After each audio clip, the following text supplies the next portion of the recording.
नमस्कार। Public manifesto के इस खास कार्यक्रम में आपका बहुत बहुत स्वागत है। आपके साथ मैं हूं प्रतीक।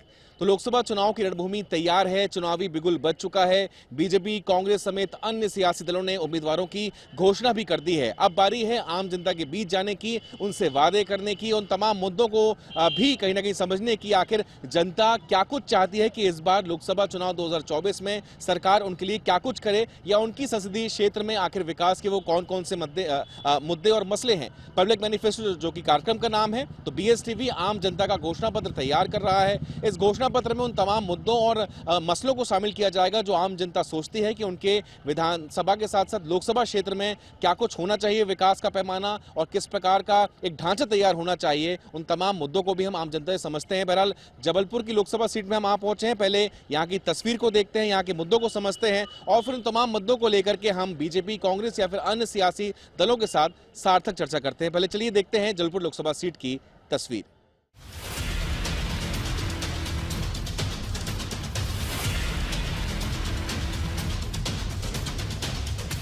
तो लोकसभा चुनाव 2024 को लेकर बीएसटीवी का पब्लिक मैनिफेस्टो यानी आम जनता का मैनिफेस्टो किस तरह का होना चाहिए, उनका घोषणा पत्र कैसा बनना चाहिए, इसको लेकर के तमाम अलग अलग क्षेत्रों पर लगातार बीएसटीवी कूच कर रहा है। जबलपुर संसदीय क्षेत्र में इस वक्त हम आ चुके हैं और शहर के हृदय स्थल सिविक सेंटर में मौजूद हैं। अमूमन यहाँ पे व्यापारी वर्ग या फिर एमास कह लें या फिर रोजमर्रा में जो कामकाज होता है, तमाम जो लोग हैं वो इस क्षेत्र में आते हैं और हर तबका यहाँ पर रीच करता है। क्या कुछ उनके जहन में मुद्दे इस बार लोकसभा इलेक्शंस को लेकर के हैं, सरकार से क्या कुछ वो मुद्दे चाहते हैं, जबलपुर के क्षेत्र के विकास को लेकर उनका क्या ओपिनियन है, इन तमाम मुद्दों और मसलों पे हम चर्चा करेंगे। तमाम छोटी छोटी दुकानें भी यहाँ पर मौजूद हैं। आइए यहाँ सर से हम पहले जुड़ते हैं, समझते हैं उनका मुद्दा क्या है। वैसे 2 मिनट में आपका लूंगा। क्या शुभ नाम लिखते हैं सर आप? नितिन कुमार सकलेचा। नितिन जी, बेशक लोकसभा इलेक्शंस दहलीज पर है, आप भी एक वोटर हैं, आप वोट करने जाएंगे, पर एक व्यापारी भी आप यहाँ पर हैं, व्यापार आप कर रहे हैं। आपके जहन में आपका घोषणा पत्र कैसा होना चाहिए? क्या मुद्दे मसले होने चाहिए इस बार जो वोट मांगने नेता आए या चुनावी पार्टियां मैदान में उतरे, उनके जहन में हो? शहर विकास तो पहली प्राथमिकता होती है हर नागरिक की, पर व्यापार से संबंधित जहाँ तक है तो व्यापार ऑनलाइन होने के कारण काफ़ी हम लोगों के व्यापार में काफ़ी चोट पहुँची है। तो सरकार से यही निवेदन है कि ऑनलाइन पर थोड़ा सा प्रतिबंध किया जाए ताकि छोटे व्यापारी वर्ग जो हमारे जैसे हैं उन्हें सहयोग प्राप्त हो सके, उनका व्यापार थोड़ा सुधर सके। और दूसरा, शहर के विकास के लिए जो ज़रूरत है, जैसे अभी एक फ्लाईओवर का निर्माण चल रहा है और भी छोटे छोटे फ्लाईओवर्स चाहिए, वो भी अगर थोड़े बन जाएँ तो शहर के विकास में भी थोड़ी गति प्राप्त होगी। और जैसा कि हमारे यहाँ एयरपोर्ट है, उसका विकास तो हुआ है परंतु वहाँ पर फ्लाइटों की काफ़ी कमी हो गई है। तो मैं चाहता हूँ सरकार की तरफ से इस पर भी ध्यान दें ताकि फ़्लाइट्स की सुविधाएं थोड़ी बढ़ें, जिससे शहर में लोगों का आना जाना प्रारंभ हो और शहर में व्यापार धंधा उद्योग तेज़ी से बढ़े, फले फूले। और भी यहाँ पर लोग हैं, जैसा कि मैंने कहा, यहाँ पर एमास भी हों, प्राइवेट जॉब्स भी वो काफ़ी अधिक रहते हैं। कुछ लोग यहाँ पर जुड़े हैं, उनसे भी हम बेशक यहाँ जुड़ने की कोशिश करेंगे। जी सर, आपका क्या शुभ नाम है सर? पहले तो ये बताएं। प्रमोद अग्रवाल। जी अग्रवाल साहब, बेशक हम लोकसभा इलेक्शन यानी लोकसभा चुनाव की बात कर रहे हैं। 24 में एक बार फिर से उम्मीदवार आमने सामने होंगे, आप एक मतदाता के तौर पर वोट भी डालने जाएंगे। बीजेपी का एक मजबूत गढ़ है, शहर का विकास किस तरीके से हुआ? शहर का विकास तो कुछ नहीं हुआ। बीजेपी का गढ़ हो चाहे कांग्रेस का गढ़ हो, आखिरी में वो बीजेपी वाला कांग्रेस में चला जाता है या कांग्रेस वाला बीजेपी में चला जाता है। मूर्ख कौन बने? जो हम लाइन में लग गए जी है। तो कोई फायदा नहीं बीजेपी कांग्रेस कहने से। ठीक है। जिसकी पार्टी बन गई वही सांसद बनेगा और वही दूसरे सांसद को ले जाएगा। दल बदल की जो तस्वीर है उससे आप काफी आहत हैं। सर आप बताइए क्या नाम आप लिखते हैं, शुभ नाम लिखते हैं? जी मैं मृणाल बोरकर। ठीक है मृणाल जी, आपने भी शहर के मुद्दों को समझा है, किस प्रकार की तस्वीर है आपके शहर की? यहाँ पर सर ये देखिए क्या है कि बेरोजगारी का मुद्दा बहुत है ना। यहाँ पर लोग आईटीआई वगैरह करके अपना अप्रेंटिस भी कर चुके हैं, लेकिन उनको कहीं पर किसी प्रकार की कोई नौकरी नहीं है। चाहे वो निजी संस्थानों में अप्रेंटिस किया हो, चाहे वो सरकारी संस्थानों में अप्रेंटिस किया हो, कहीं पर कोई भी व्यवस्था नहीं है। आज आदमी 10,000 12,000 रुपये की नौकरी कर रहा है और उसमें आज की महंगाई को देखते हुए उसमें घर नहीं चल पाता। तो ये बहुत बड़ा मुद्दा है बेरोजगारी। आज यहाँ पर मंदिर मस्जिद हिंदू मुस्लिमों में लोग उलझे पड़े हैं, लेकिन शिक्षा और रोजगार की तरफ किसी का कोई ध्यान नहीं है। ठीक है। कितना विकास आपकी नज़र में शहर का हो पाया? देखिए, शहर में विकास तो हुआ है, लेकिन जो विकास की गति भी बीजेपी के शासन में मिली है। कुछ चीज़ें, नई चीज़ें शहरवासियों को देखने मिली है। कॉरिडोर पे काम हुआ है, डुबना पे अभी जो फोकस किया गया है, लेकिन जो मेन ग्रास रूट के मुद्दे हैं उस पर बीजेपी अभी छू भी नहीं पाई है, चाहे बेरोजगारी हो, है ना, चाहे जो है लोगों की निजी समस्याएं हो, निजी इन द सेंस के जो शहर की वास्तविक समस्याएं हैं, पेयजल की बात हो, पेयजल पे अब मेयर जो है कुछ करने की ठान रहे हैं। दूसरी मतलब जो बीजेपी ने एक वैसा काम किया है जो लोगों को दिखाने में ज़्यादा है और उसका फ़ायदा लेने में कम है। ठीक है। कुछ युवा वर्ग भी यहाँ पर, स्टूडेंट्स वर्ग भी यहाँ पर जुड़े हुए हैं। चलिए आपसे मैं 2 मिनट समय लूंगा। क्या नाम लिखते हैं आप? सारांश, आप एक स्टूडेंट हैं, आप युवा पीढ़ी हैं। शहर के विकास को आप देख भी रहे हैं, रोड, नाली, पानी, बिजली से इतर अगर आगे बढ़ें तो एक बेटर इंफ्रास्ट्रक्चर, आईटी कंपनीज हो, आईटी पार्क शहर में मौजूद है, एयरपोर्ट भी बन गया, फ्लाईओवर भी बन गया। क्या कमी महसूस कर रहे हैं या सब अच्छा है? क्या नजरिया आपका? मेरे हिसाब से तो एज पर एज स्टूडेंट्स मुझे ऐसा लगता है कि जैसे हमारे एग्जाम्स नहीं हो रहे, हमें हमारी मेन टेंशन तो वही है, मुझे ऐसा लगता है। बाकी हाँ, इंफ्रास्ट्रक्चर्स ठीक है, बट बहुत सारी कमियां रहती हैं। ऐसा नहीं रहता कि पूरी तरीके से सब कुछ प्रॉपर है, बट कुछ ना कुछ कमी रहती है। जैसे रोड डेवलपमेंट, जैसे जहाँ मैं रहता हूँ वहाँ पे रोड काफ़ी मतलब अच्छी नहीं है। और अभी मेन हमारा तो कॉलेज का ही है, जैसे कॉलेज के इश्यूज हैं। जैसे अभी हमारे 4 साल से एग्जाम्स नहीं हुए। हम नर्सिंग से हैं क्या आप? हम नर्सिंग स्टूडेंट्स हैं। और नर्सिंग का भी एक बड़ा मसला है। जबलपुर में 5 से अधिक यूनिवर्सिटीज हैं। क्या एजुकेशन हब बन पाया आपका शहर? बन तो नहीं पाया, लेकिन ये है कि हम लोग के मेन एग्ज़ाम नहीं हो रहे ना। मेन वही इशू है कि एग्ज़ाम हो जाए तो सब अपनी फील्ड पे, अपने जॉब पे सबका करियर पूरा फ्लॉप हो रखा है कि कुछ आगे बढ़ ही नहीं पाएंगे। तो वही दिक्कतें बनी हुई हैं। एजुकेशन हब भी बन सकता है, एयरपोर्ट के लिए एक बेहतर इंफ्रास्ट्रक्चर मिल गया, लेकिन फ्लाइट्स नहीं है। एजुकेशन हब बनने का तमाम दम भरा जाता है। 5 से अधिक विश्वविद्यालय जबलपुर लोकसभा सीट में है, लेकिन वो भी कहीं ना कहीं कटघरे में सवाल उठता है कि क्या एजुकेशन हब शहर बन पाए नहीं। इन तमाम मुद्दों और मसलों को लेकर के अब चलिए उस सियासी मंच में चलते हैं जहां बीजेपी और कांग्रेस से हम इन तमाम मुद्दों को लेकर के सवाल जवाब करेंगे और समझेंगे कि आखिर इस बार ये पब्लिक का जो मैनिफेस्टो उभर के सामने आया है, क्या इन मुद्दों और मसलों पर वो संजीदा हैं या नहीं। आइए चलते हैं उस सियासी मंच की ओर।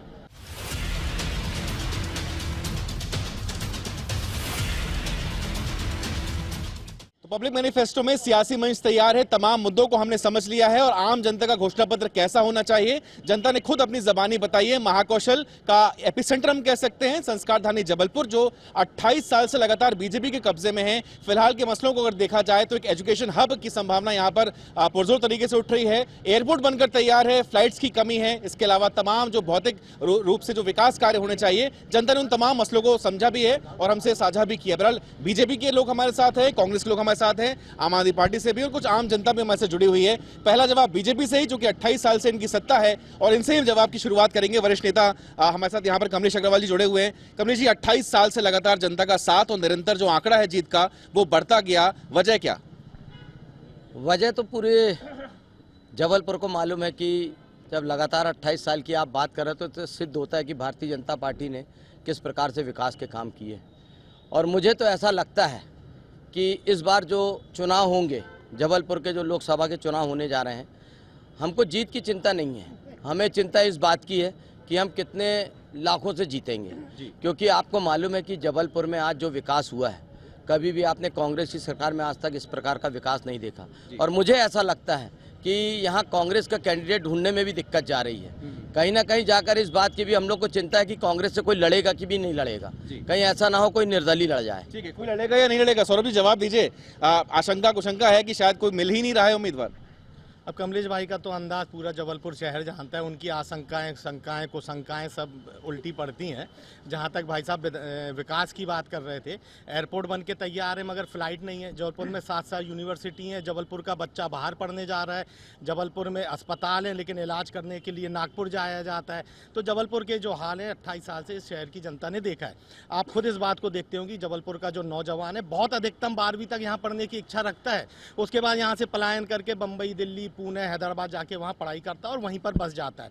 और जबलपुर में जो उसकी ऊर्जा, उसकी जो स्ट्रेंथ जबलपुर के विकास में, जबलपुर के को ताकत देने में लगनी थी, वो कोई दूसरे राज्य में जाके लग जाती। तो जबलपुर की यहाँ पर ये स्थिति है। वजह क्या है कि 1996 के बाद वो मैंडेट नहीं मिल पाया कांग्रेस को? क्या वजह?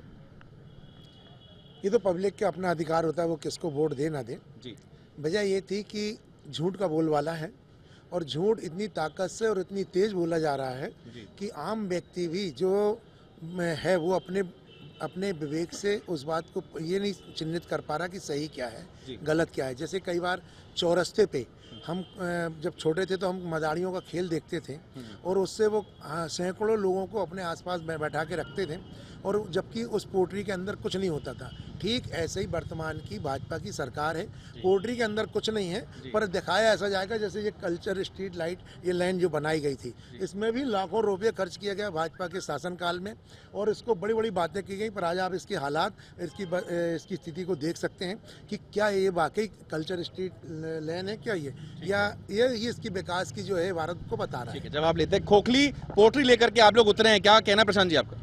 देखिए, कांग्रेस तो सिर्फ और सिर्फ भ्रम का काम करती है, जनता वास्तव में जानती है। जब इन्होंने मध्य प्रदेश छोड़ा रहा 2003 में, मुख्यमंत्री इनके दिग्विजय सिंह थे, तो मात्र 23,000 करोड़ का बजट होता था। आज 3,20,000 करोड़ का बजट है। मात्र 6 विश्वविद्यालय होते थे, आज 35 विश्वविद्यालय है। 55 सिर्फ कॉलेज होते थे, आज 125 के ऊपर सरकारी कॉलेज संचालित होते। तो हर क्षेत्र में विकास हुआ है। जबलपुर में हम सुन रहे हैं कि अगली बार 5 लाख वोट पार। जीतू जी आपका क्या? आ रहा हूँ कमलेश जी आपके पास, क्या कहना है? देखिए, आज की जो परिस्थितियां हैं उन परिस्थितियों को देखते हुए रामायण में एक दोहा है, वो दोहा याद आता है कि गाड़ दियो एक खम्भ हमारो जामे हिम्मत हो उखाड़ो। तो अभी बात हार जीत की हम ना ही करें तो ज़्यादा अच्छा है, क्योंकि इस बार मामला इस बात का नहीं है कि हारना है कि जीतना है। इस बार मामला इस बात का है, जो उद्घोष हो रहा है वो उद्घोष इस बात को लेके हो रहा है कि अब की बार 5 लाख पार। और जहाँ तक कांग्रेस के सभी वरिष्ठ हमारे भाई खड़े हुए हैं, इनका जो कहना है, तो अपन पहले ही से देखते आ रहे हैं, विगत कई वर्षों से देखते आ रहे हैं कि दिल्ली दौरा लगते थे कि भाई हमको टिकट दिया जाए। इस बार लेकिन जो दिल्ली दौरे लग रहे हैं वो दौरे इसलिए लग रहे हैं कि भाई हमें टिकट ना दिया जाए, ये फर्क है। ठीक है। अमरीश जी आपसे जवाब चाहूंगा। आपकी बार 5 लाख पार, तो कॉन्फिडेंट तो बहुत है बीजेपी। अच्छी बात है, पर भारतीय जनता पार्टी मुगालते में है। कांग्रेस का हर कार्यकर्ता कमर कस चुका है। इन्होंने जो कहा कि कांग्रेस के जो नेता हैं वो इसलिए दिल्ली दौड़ लगा रहे हैं कि हमें टिकट नहीं चाहिए, तो इनका ओवर कॉन्फिडेंस है। और निश्चित तौर से आज पूरी जनता देख चुकी है कि पिछले 25 सालों में भारतीय जनता पार्टी ने क्या किया है, क्योंकि लगभग 25 सालों से इस क्षेत्र में जनप्रतिनिधि भारतीय जनता पार्टी के हैं। उनकी जवाबदेही आज आप देख सकते हैं शहर की स्थिति क्या है। आज यहाँ एक भी उद्योग ऐसा नहीं है जिसमें आप 100 लोगों को भी रोजगार देने की बात कर सकते हैं। अभी बात आ रही थी कि एयरपोर्ट तो आपने बन गया, लेकिन फ्लाइटें यहाँ नहीं है। जिस शहर में उद्योग की संभावना ही इतनी होने के बावजूद उद्योग नहीं लग पाया, जो हमारे सांसद महोदय थे 20 साल से वो एक उद्योग नहीं लगा पाए। आप यहाँ एयरपोर्ट में आप बड़ा एयरपोर्ट बनाने के बाद फ्लाइट चालू करके करेंगे क्या? यहाँ पर आपको यात्री ही नहीं मिलते हैं। उसका कारण है कि यहाँ उद्योग नहीं है। कैट की ओर से हम एक जवाब जरूर ले लेते हैं और सवाल भी ले लेते हैं। दीपक सेठी जी, जो कि confederation of all India traders से यहाँ पर हमारे साथ जुड़े हैं। बेशक व्यापारी वर्ग क्या सोच रहा है, क्योंकि लोकसभा का इलेक्शन है, केंद्र सरकार पर सबकी नजरें हैं। व्यापारी वर्ग को बहुत ज़्यादा उम्मीद है। विगत कई वर्ष में कुछ पंजाब के लोग, कुछ बड़े बड़े व्यापारी हमारे जबलपुर में आके राइस मिल डाली। आपको मैं बताना चाहूँगा 2 से 3 राइस मिल डली है, बड़े उद्योग डले हैं। लेकिन उनको प्रॉब्लम्स ये आई है कि कुछ, जैसा अभी कुछ वक्ताओं ने बताया कि फ़्लाइट्स की प्रॉब्लम्स हैं। जो फ़्लाइट्स पहले थी अभी आधी हो गई हैं। तो कुछ दिन पहले ही मैंने पढ़ा था आपके माध्यम से कि आने वाले समय पे वो फ्लाइटें वापस से चालू करवाई जाएंगी, ऐसा मंत्री जी ने कहा है। अगर ऐसा होता है तो बहुत अच्छी चीज़ है। जी आप कुछ बोल रहे थे, बताइए। प्रतीक भैया, अभी प्रशांत भाई ने बोला कि यहाँ पर 35 यूनिवर्सिटी खुल गई हैं। 39 लाख युवा बेरोजगार मध्य प्रदेश में रजिस्टर्ड है। आप अगर उनको पढ़ा रहे हो तो उनको रोजगार नहीं दे पा रहे हो। सरकार की नाकामी इसी बात से साबित होती है कि 39 लाख युवा आज भी मध्य प्रदेश के अंदर बेरोजगार बैठा जो रजिस्टर्ड है, और बिना रजिस्टर्ड हो कितने जो पढ़े लिखे भी नहीं है। तो आपका स्कूल कॉलेज बनाने का मतलब कि अगर आप उनको रोजगार ना दे सके तो ठीक है। रोजगार आपसे जवाब। जी जी जी, एक मिनट शिक्षा को लेकर फिर आपका जवाब लेता हूँ। जी बताइए। शिक्षा की जो बात कर रहे थे कि अपने जबलपुर से बाहर पढ़ने आए थे, तो उनके नॉलेज के लिए बताना चाहता हूँ कि बेंगलोर में क्रिस का सबसे अच्छा कॉलेज है। अगर आप देखेंगे तो IIT मैकेनिकल का सबसे अच्छा कॉलेज बॉम्बे और कानपुर में है। अगर आप देखेंगे CS तो सबसे अच्छा दिल्ली में है। रुड़की में आपका सिविल इंजीनियरिंग है। तो भैया जो यहाँ का टॉपर बच्चा है वो वहीं जाके पढ़ेगा। तो आप उसको ये बोल रहे हैं बाहर जाने की बात, तो ये कहीं से भी होनी। और जबलपुर में अगर आप राइट टाउन और नेपियर टाउन में सबसे ज़्यादा हॉस्टल हैं। यहाँ आसपास के पूरे बच्चे आके जबलपुर शहर में आज पढ़ रहे हैं। अगर इंजीनियरिंग कॉलेज की पढ़ाई देखेंगे आप, और जो भी बच्चे आ रहे हैं यहाँ पर पढ़ रहे मेडिकल इंजीनियरिंग कॉलेज की पढ़ाई, तो ये जो बोलना जो है कि बाहर जाके पढ़ रहे हैं। अब आप सिम्बोसिस में अगर आपको पूना में करना है तो भाई जो सबसे अच्छा टॉपर बच्चा होगा, जो पढ़ने में होशियार होगा वो तो बाहर जाके करेगा। अगर उसको मैकेनिकल की सबसे अच्छी ब्रांच चाहिए तो वो तो मैकेनिकल की ब्रांच के लिए कानपुर या बॉम्बे जाएगा ना, वो जबलपुर में तो नहीं करेगा क्योंकि उस लेवल के उसने मार्क्स अचीव किए हैं। तो ये बोलना बहुत गलत बात है कि जबलपुर का बच्चा बाहर जाके पढ़ रहा है। ठीक है, आप जवाब दीजिए। वो कह रहे थे बेरोजगारी हमारे जैसे मित्र ने बहुत अच्छा आरोप हमारे ऊपर लगाया कि यहाँ युवाओं को रोजगार नहीं मिल पा रहा है। तो मैं बताना चाहूँगा कि हमारे प्रधानमंत्री जी की मंशा है कि आज का जो भारत का युवा है वो रोजगार देने वाला बनने की स्थिति में खड़ा हो गया है, स्वावलंबी बना, वो दूसरे की नौकरी ना करे। सुनिए तो सुनिए, आज ये बताइए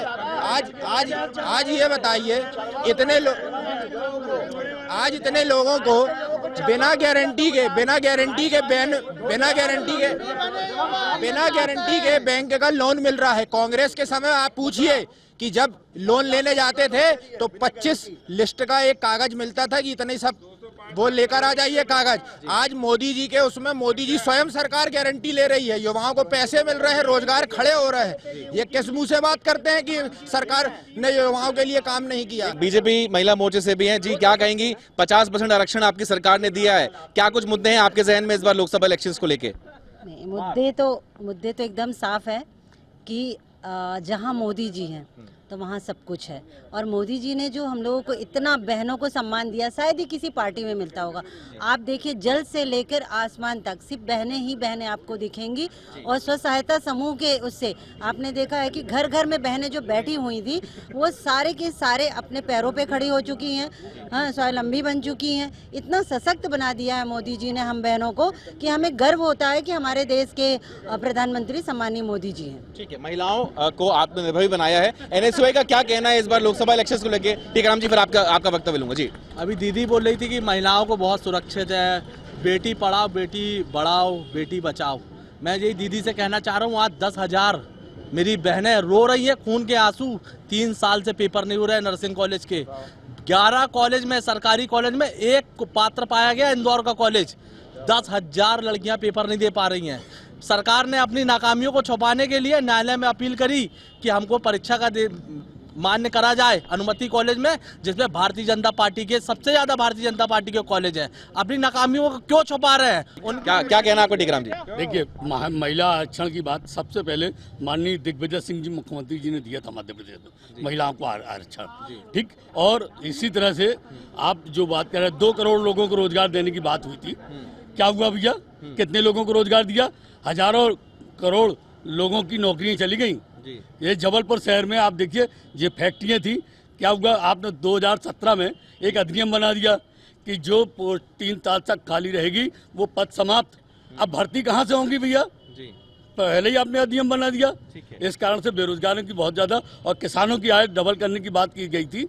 आज किसानों की आय प्रतिदिन 27 रुपए है मात्र। ठीक है, शॉर्ट में बताइए जी, क्या कहना है? आम आदमी की भी सुन लीजिए जी, बताइए। जबलपुर में हम डेवलपमेंट की बात कर रहे हैं क्योंकि सारी चीज डेवलपमेंट पे हो रही है, तो हम कंपैरिजन करना बहुत जरूरी है। 25 साल से जो है मैं देखते आ रहा हूँ, सांसद जी हैं, और क्योंकि जिस गली में वो रहा करते रहे उस गली में मेरा रोज का आना जाना, स्कूल मेरा वहीं से वहाँ पढ़ा करता रहा। अगर हम कंपेरिजन करें छिंदवाड़ा से जबलपुर का, तो भाई साहब दूर दूर तक देखने मिलता है कि छिंदवाड़ा बहुत ऊपर निकल रहा है। डेवलपमेंट हुआ है 25 सालों में, जिस स्तर पे सांसद जी का पर्सनल डेवलपमेंट हुआ है उस तरह से जबलपुर का डेवलपमेंट नहीं हुआ है। क्योंकि सांसद जी का मकान जो था वो एक्चुअली खपड़े का था, पर आज वहाँ पे मॉल बना हुआ, पता नहीं क्या क्या, वो गाड़ी नहीं हुआ करती, व्यक्तिगत मसलों से बनी। फॉर्च्यूनर में पर्सनल डेवलपमेंट बहुत हुआ सांसद जी का, क्योंकि मैं आम आदमी हूँ तो मैंने कहा चलो चलते चलते बोलते हुए निकल जाऊँ। और कंपेरेटिवली छिंदवाड़ा से हम कंपेयर करें तो जबलपुर का इतना नहीं हुआ है।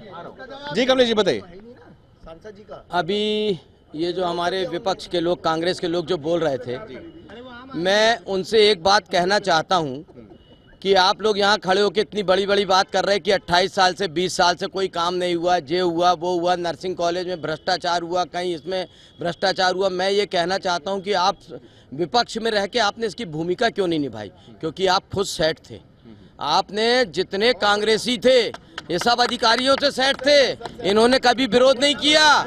और मैं आपसे एक से एक चीज बता दूं आपको कि अगर कांग्रेसियों में दम होती तो इसका विरोध करते। 13 महीने की सरकार थी, 13 महीने की सरकार थी, हम विपक्ष में थे, हमने विरोध किया। लेकिन ये लोग सब एसी में रहने वाले लोग हैं, ये कभी विरोध नहीं किए। इन लोगों को बताना चाहिए। इसीलिए विपक्ष, मेरे ख्याल से इस बार लोकसभा में विपक्ष खत्म ही हो जाएगा।